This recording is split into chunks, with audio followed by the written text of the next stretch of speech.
Hello everyone. Hello everyone. It's good to be back on deck and thinking about the things of God. I'm still sad in relation to my brother's death some month or two ago. Max Walter was my older brother and someone whom I loved very deeply. One of the things that Max was known for was every time when you rang him, you'd answer the phone and he'd say, "How are you going?" And he'd say, "Not in glory yet." And so when it came to thinking about a message for this Sunday, I was thinking, it'd be good to talk about heaven. What is heaven like? I guess for some people it's a question, is there a heaven?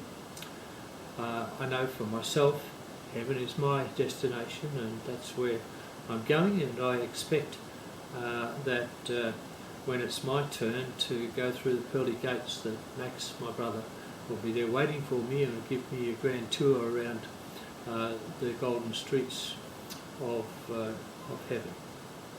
There's a little girl who was sitting on her grandfather's lap, and Granddad was reading her a bedtime story.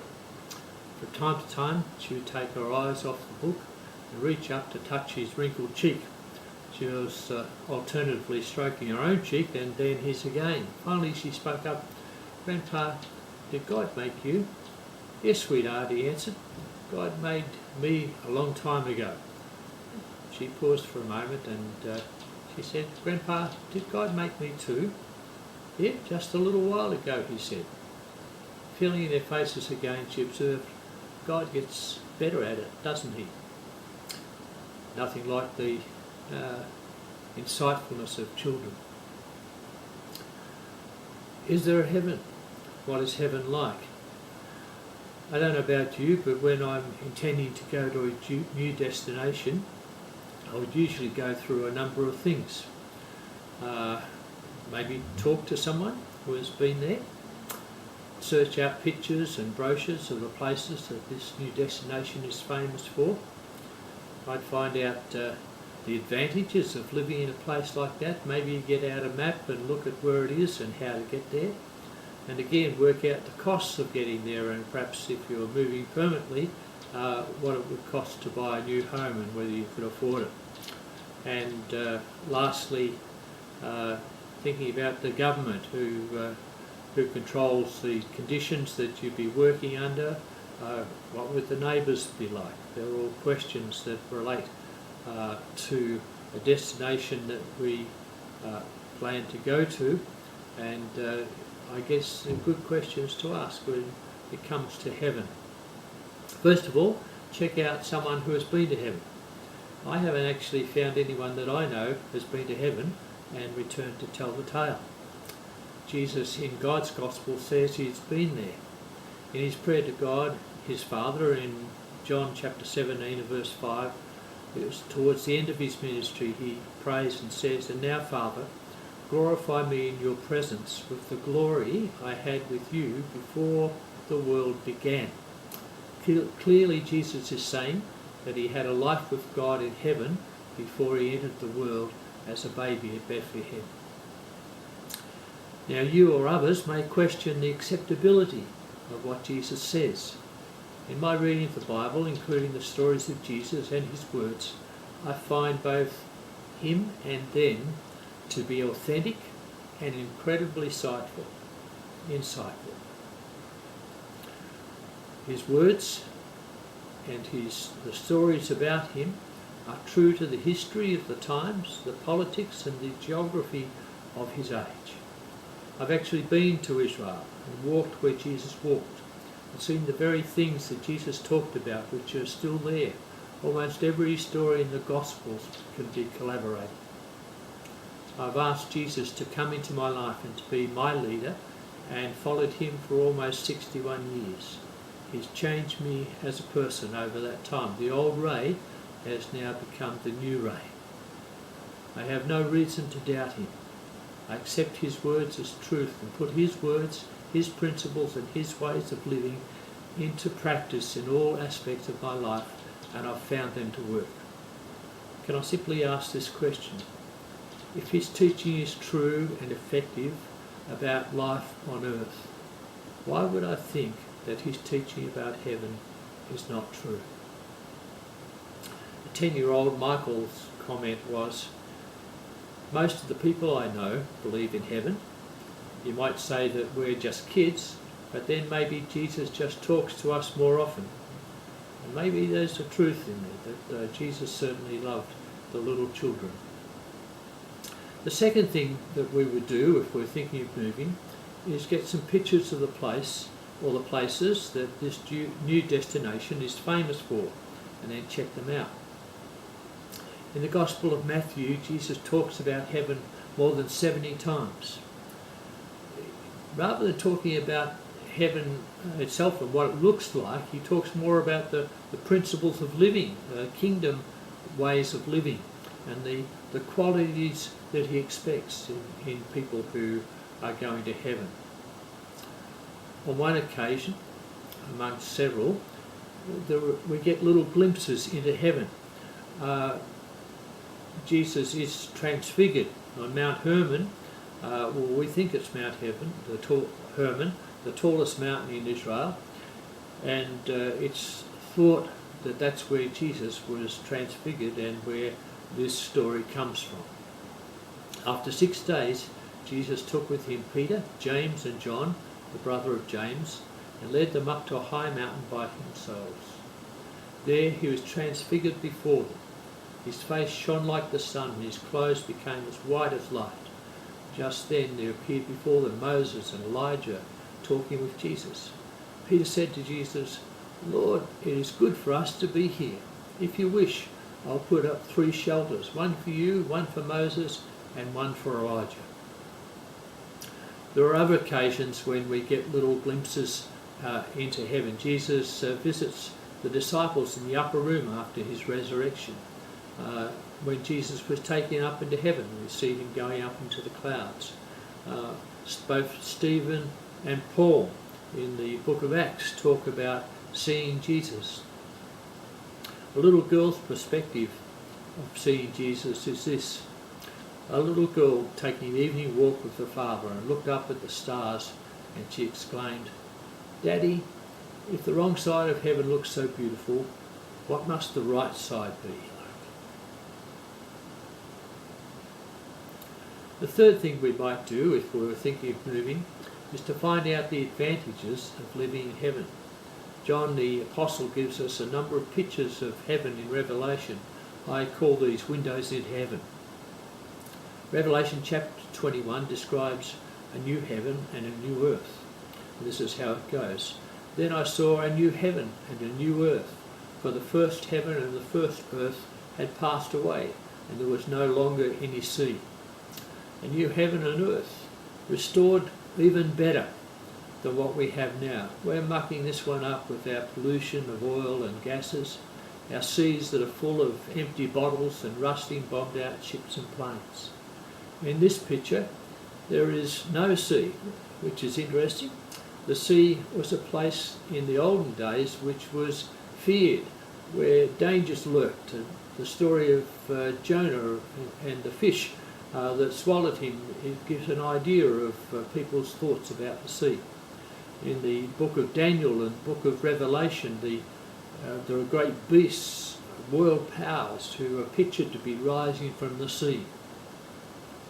This new world, which is described in Revelation, will no longer be at war with itself like our world today, where the United States of America and its friends, including Australia, are constantly vying for power and influence against China and Russia and their friends.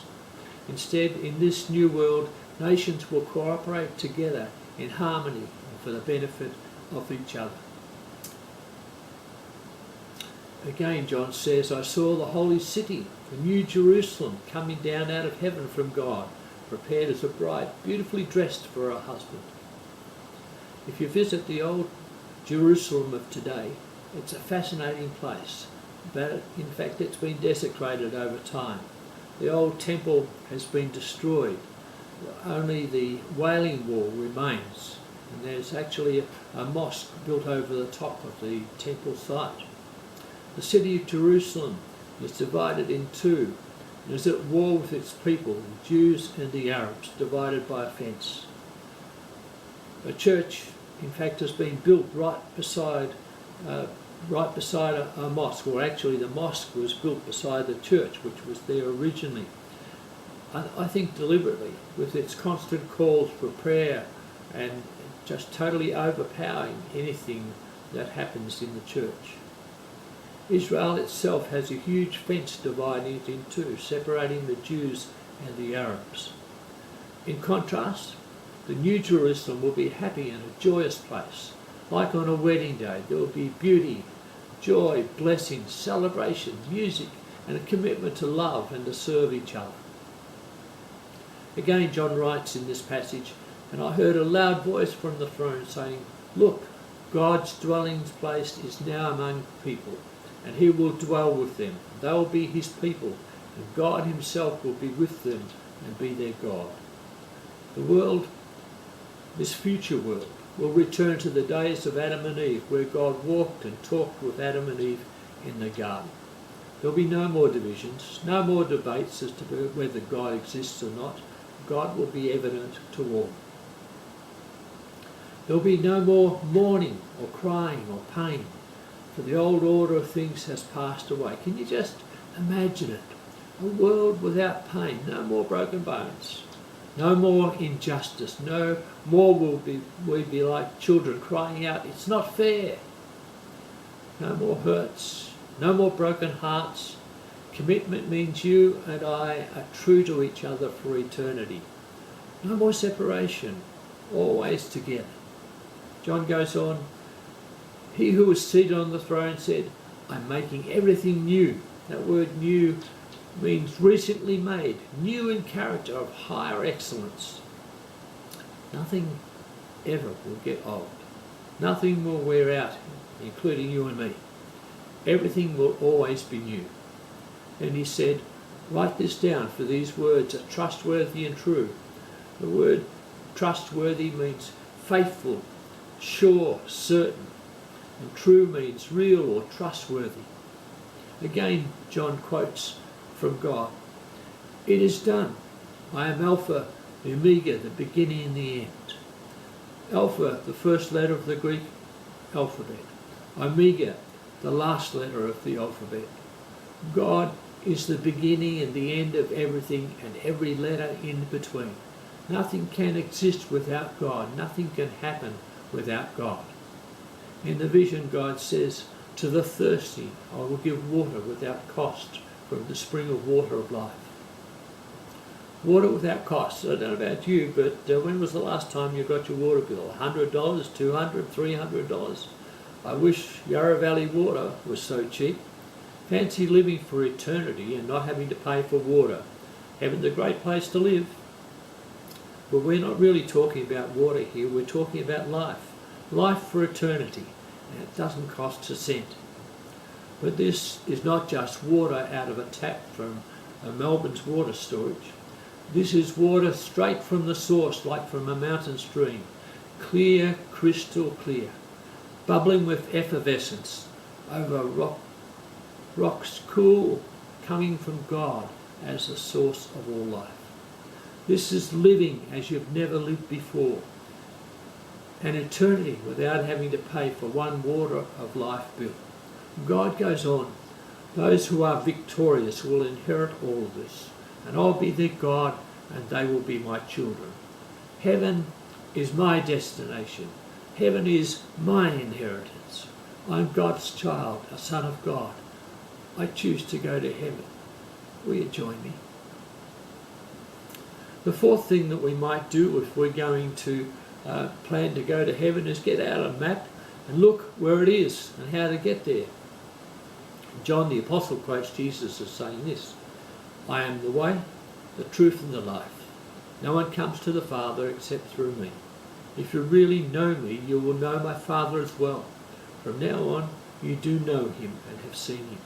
Jesus is saying, in fact, there isn't a map to show you the way to heaven, but rather there is a person, it's me. Jesus says, trust me to get you there. This is the way, this is the road to God through me.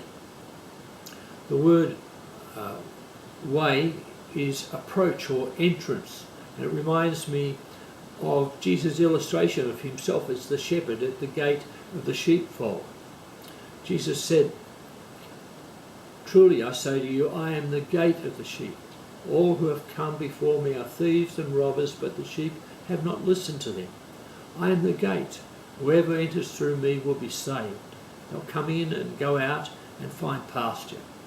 The thief comes only to steal and to kill and destroy. I've come that they might have life and have it to the full. Jesus is the truth. There is no other way. Jesus is the life. He is the vitality of eternal life, a living hope, a living existence, the source of all life. No one can get to heaven without Jesus. And the wonderful thing is that Jesus promises us that he will take us there personally. I will come back and take you to be with me, that you also may be where I am, he says in verse 3. You'll live with Jesus. You'll know God. And then again, he guarantees us a home in heaven. Thinking about having an accommodation in heaven, and this is what he says. Do not let your hearts be troubled. You believe in God, believe also in me. My Father's house has many rooms. If that were not so, would I have told you that I'm going there to prepare a place for you? There is a place for you in heaven. I'm going there to prepare a place for you. I'd just like to use our house as a bit of an illustration. My friend David Reiner helped me to build it. On a number of occasions he'd say to me, why are you building such a large house just for you and Brigitte? When I actually started building, Brigitte said, I'm not moving in till everything is done. But then we were asked to leave our rental home in Croydon and forced to move into just 2 rooms in a new home, and we had to build the house around us. No sooner than the upstairs was completed, our daughter Colette and her husband Merrick and family of 4 moved in, and some of the kids were sleeping in the lounge room. Colette and her family moved to Canberra, and our third daughter, Melissa and Oriel, moved down from Darwin into the front room and the 3rd bedroom upstairs. Then I had just half finished downstairs, and Melissa and Oriel moved into the partly finished flat. Again, Melissa and Oriel moved back to Darwin for work. So the place was empty again, except for Brigitte and I for just a little while. Then David Wade was without a place to live, so we invited him to move into the partly completed flat downstairs while I finished the rest of it off. When it was completed, David took over the whole flat. Colette and a family of 4, after a marriage split, then moved back to share our top floor, taking the lounge room, and I moved my office downstairs into a spare room. I remember saying, now that I've moved my office downstairs, it took a week of my life to move my thousands of books. I'll never again move my office. This is it. And we made Brigitte's office into another bedroom, shared my office as her study, along with one of the kids as a bedroom. Then Brigitte's mum was not able to live by herself, so we rebuilt the shed for David to live in, and we moved Colette and 2 of her children downstairs so that Brigitte's mum could move into the bedroom downstairs. Within a few months, Brigitte's mum died, so one of the children took her room. After me saying, now that I've moved my office downstairs, I'll never move again, this is it, I was given instructions by the powers that be to vacate my office downstairs back into my original office, which took another week of my life, so that my downstairs office could become a rumpus room for the grandchildren. Heaven is like our house. We're family. We're the children of God. There is a place for you. There will always be a place for you.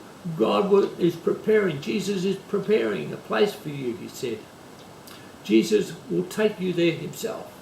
Don't let your hearts be troubled. That means don't feel agitated. You believe in God, believe also in me. No reason to worry. My Father's house has many rooms. If that were not so, I would have told you. 8-year-old Peggy, when asked, so is there any special test to get into heaven? No, said 8-year-old Peggy. God just kisses you and says, welcome home. What does it cost you to have a home in heaven? Jesus told the parables of the hidden treasure and the pearl. The kingdom of heaven is like a treasure hidden in a field. When a man found it, he hid it again, and then in his joy he went and sold all he had and brought that field. Again, the kingdom of heaven is like a merchant looking for fine pearls. When he found one of great value, he went away and sold everything he had and bought it. Jesus is saying that to have a house in heaven is worth everything that you could possibly have on earth. He actually explains the cost and who pays for the cost in Luke chapter 9 in verse 22, and he says this, the Son of Man, talking about himself, must suffer many things and be rejected by the elders, the chief priests and the teachers of the law, and he must be killed and on the third day be raised to life. Jesus says it cost himself everything to build the road to heaven for you and me. He took personal rejection and ridicule and death, and he paid the price. Jesus has paved the way for every man, woman and child to freely enter heaven and have a home there to live forever, the hidden treasure, the pearl of great price. While the free path to heaven does not cost you anything, travelling in the footsteps of Jesus will in fact cost a great deal. Jesus said once again, whoever wants to be my disciple must deny themselves and take up their cross daily and follow me. For whoever wants to save their life will lose it, but whoever loses their life for me will save it. What good is it for someone to gain the whole world and yet to lose or forfeit their very self? Being a follower of Jesus means that you no longer live for yourself alone.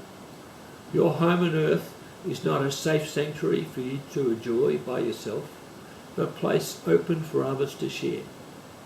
The work you do is not simply to earn you an income, but to serve others. The money you have in the bank is not for your security alone, but to be shared with others who have a need. Your church is not just a place for you to enjoy worship, but to be a rescue base for people that are lost. Your guaranteed house in heaven is free for you, but never forget it cost Jesus his life. Who you are and what you have in this life is a gift from God to you, so that you can share with others who have a great need. The seventh thing we would do if we're thinking of moving to another place is to find out about the government. Who controls what happens? Someone asked a child, what does God look like from a child's perspective? A kindergarten teacher was observing her classroom of children while they drew. She would occasionally walk around to see each child's artwork. As she got to one little girl who was diligently working, she asked what the drawing was. The girl replied, I'm drawing God. The teacher paused and said, but no one really knows what God looks like. Without missing a beat or looking up from a drawing, the girl replied, they will in a minute. Revelation chapter 4 and verse 2 to 6 talks about God being in control of the world. It's again another window into heaven from the book of Revelation. John has a number of pictures of heaven in his book of Revelation. This is the first window into heaven. The throne in heaven, God is pictured on a throne. He looks like jasper or ruby. A rainbow encircles the throne, shining like an emerald. The central throne was surrounded by 24 other thrones with 24 elders seated on them, dressed in white with crowns of gold on their heads. And from the throne came flashes of lightning, peals of thunder. There were 7 lamps blazing. In the front was a sea of glass like crystal. 4 creatures, a lion, an ox, a man, and an eagle, surrounded the throne. Many angels, thousands and thousands, 10,000 times 10,000, all were singing, "You are worthy, our Lord and God, to receive glory and honour and power, for you created all things, and by your will they were created and have their being." And every living creature on earth and heaven joined in the singing. I'm not sure that they're meant to show us what heaven looks like in reality, but rather to give us a vision designed to help us in the present. This picture to John in the church just before 100 AD, they were suffering extreme persecution from the Roman Empire, and the picture was to encourage them to believe that God in fact is in control of the world, in control of the universe. Caesar's powers are temporary and limited, but ultimately God is in control. Hang in there, God will fix things. And of course, God did fix things. Within the next few centuries, the whole Roman Empire became Christian under the Emperor Constantine. In our time of uncertainty, with the coronavirus forcing us into lockdown, our world is in disarray. Many thousands are losing their lives. Millions are sick or have been sick. In a time of economic uncertainty, where our jobs are also at risk, when we're arguing about the best way of dealing with this plague, look up into heaven. See God on his throne. Trust God for the now. Trust God for the future. Heaven is my destination, and you're going to join me there. The last picture I want to give is of my grandpa, Alex MacDonald, a man who had been through a mental breakdown, a man who had lost his job, a man whose marriage had been broken for years but they came back again together, who had lost his eldest son through suicide, and when he died didn't have a penny to his name. His most precious possession was his Thompson Bible. This is the only thing he had to leave in his will, which he wrote, other than a few Christian books. This elderly man, my grandfather, his face shining, his eyes twinkling, tears streaming down his face, said to me as a 5-year-old boy, "Ray, can you imagine? We will see Jesus. We'll walk on streets of gold, and we will live with God, and we'll be with Jesus." I live for that day when I'll see him again and walk with him on streets of gold. And my dad and mum, Howard and Olive MacDonald, and my mother, Max, he'll be at the door of heaven's gates. Won't you join in and be part of heaven with us? God bless you and look after you and keep you. May his face shine upon you, and may you have peace.